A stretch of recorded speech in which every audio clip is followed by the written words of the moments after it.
Pernahkah Anda mendengar kalimat, mengapa orang Batak makan orang? Ternyata kalimat tersebut bukanlah tanpa alasan. Karena di desa ini, cerita tentang makan orang itu bermula. Desa Ambarita atau Huta Sialagan terletak di Pulau Samosir. Untuk mencapai tempat tersebut, dari Medan membutuhkan waktu 5 jam hingga tiba di pelabuhan sebelum menyeberang ke Tomok, Pulau Samosir. Hampir 400 tahun yang lalu, Raja Sialagan membuat suatu sistem persidangan atau biasa disebut parsidangan oleh masyarakat Batak. Di tempat inilah Raja bermusyawarah, memutuskan suatu perkara atau memberikan hukuman pada terdakwa. Tak hanya Raja, sidang tersebut dihadiri oleh raja-raja lain yang mendapatkan undangan. Tua-tua kampung sebagai penasihat raja, para dukun, dan hulu balang atau penjaga raja. Lalu kejahatan apa saja yang diadili di tempat ini? Jika masih melanggar kejahatan ringan seperti mencuri, tidak akan mendapat hukuman pancung, namun harus membayar denda 4 kali lipat dari apa yang dicuri. Bagaimana jika tidak mampu membayarnya? Maka pencuri tersebut akan menjadi budak raja atau hatobannya raja. Bagi yang terlibat dalam kasus pembunuhan dan pemerkosaan, keputusan berada di tangan para tua-tua kampung, bukan raja, karena raja hanya mengesahkan. Tetapi jika ada seseorang yang melakukan kejahatan benar-benar tidak dapat dimaafkan oleh raja, seperti pengkhianat kerajaan, panglima perang musuh yang tertangkap, dan orang yang mencoba mengganggu keluarga atau istri raja, hukumannya adalah pancung. Sebelum dipancung, tersangka akan dipenjarakan terlebih dahulu di penjara warga Batak yang konon terletak di bawah rumah raja. Pada umumnya, di bawah rumah raja adalah tempat para binatang dipelihara. Artinya, ketika ada seseorang yang tidak dapat dimaafkan oleh raja, dianggap sama seperti binatang. Setelah dipancung, raja akan bertanya, siapa yang mau memakannya?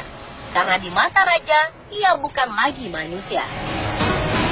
Namun khusus untuk jantung dan hati, biasanya akan dipersembahkan untuk raja dan orang-orang berilmu, seperti para hulu balang dan raja lain yang menginginkannya. Lalu mengapa mereka mau memakannya? Dipercaya dengan memakan anggota tubuh manusia akan menambah ilmu kekebalan dan ilmu sihir yang dimiliki. Dengan adanya hukuman mati hingga kanibalisme ini digunakan raja untuk menjaga eksistensi dan kewibawaan kerajaan. Sehingga jika ada seseorang yang ingin berbuat kejahatan, akan berpikir berulang kali. Hukuman ini akhirnya berakhir pada awal abad 19 dengan ditandai datangnya para misionaris dari Amerika, Belanda, dan Jerman yang membawa agama dan kemudian diyakini oleh Raja Sialagan. Saat memasuki kawasan Huta Sialagan juga harus memenuhi beberapa pantangan, seperti tidak boleh berbicara kotor dan keluar masuk pada pintu yang sama sesuai dengan tradisi orang Batak. Kejadian-kejadian aneh juga pernah terjadi di tempat ini. Ada juga ya tamu-tamu di sini suka bandel ya, kena dekat dia keluar dari sana. Padahal sudah kita ingat, tolonglah ya. Karena kalau sepanjang kami sudah ingatkan kalau terjadi apa-apa, kami lepas tangan. Kalau yang sana belum pernah ya. Tapi ada orang yang datang sini, tahu-tahu duduk di sini dia nyanyi sendiri, nari sendiri. Saya juga bingung loh, kenapa dia nari? Ternyata cek punya cek, ya, periksa punya periksa. Ternyata dia itu sebenarnya turunan dari sini dan merantau dan tidak pernah datang kemari setelah besar, bahkan orang tuanya. Ya kan?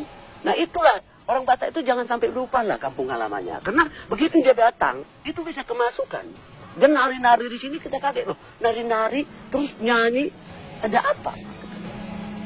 Jadi dia kemasukan mungkin yang ini percaya tidak percaya ya. Mungkin kakek-kakeknya datang, kenapa kamu nggak datang-datangi kampung halamanmu? Tak hanya meja persidangan dan eksekusi, tempat yang masih asli dari dahulu hingga sekarang ini juga menyimpan berbagai misteri.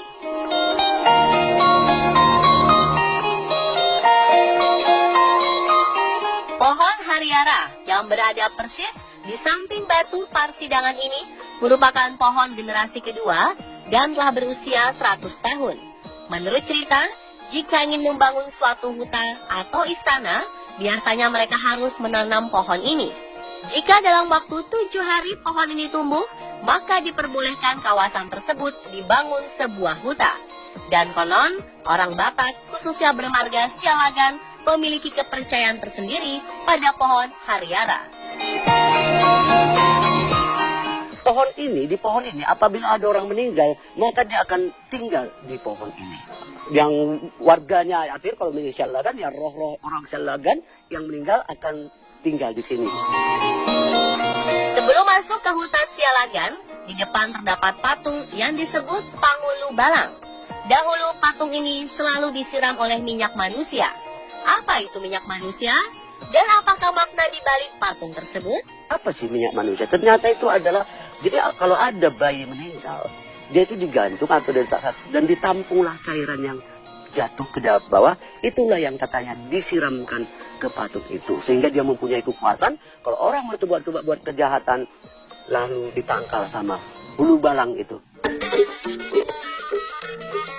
Saat berada di Pulau Samosir, Anda akan tidak asing dengan 3 warna yang banyak menghiasi setiap sudut tempat, yakni warna merah, putih, dan hitam. Ini bukan tanpa alasan, sebab masyarakat Batak mengenal 3 dunia, yaitu Banua Ginjang, atau dunia atas yang diidentikan dengan warna putih. Banua Tonga, atau dunia tengah seperti kehidupan manusia yang dilambangkan dengan warna merah. Dan terakhir, Banua Toru, dunia kegelapan atau neraka yang digambarkan dengan warna hitam.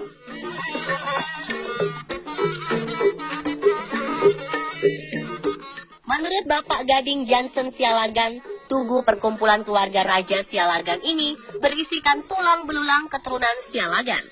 Pada bagian paling atas adalah tulang belulang milik Raja Laga Sialagan, raja pertama Huta Sialagan.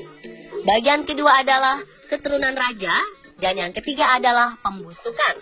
Banyak orang yang datang ke sini, terutama keturunan Sialagan, yang tidak mengenal asal-usulnya mengalami kejadian aneh, seperti kemasukan roh nenek moyang.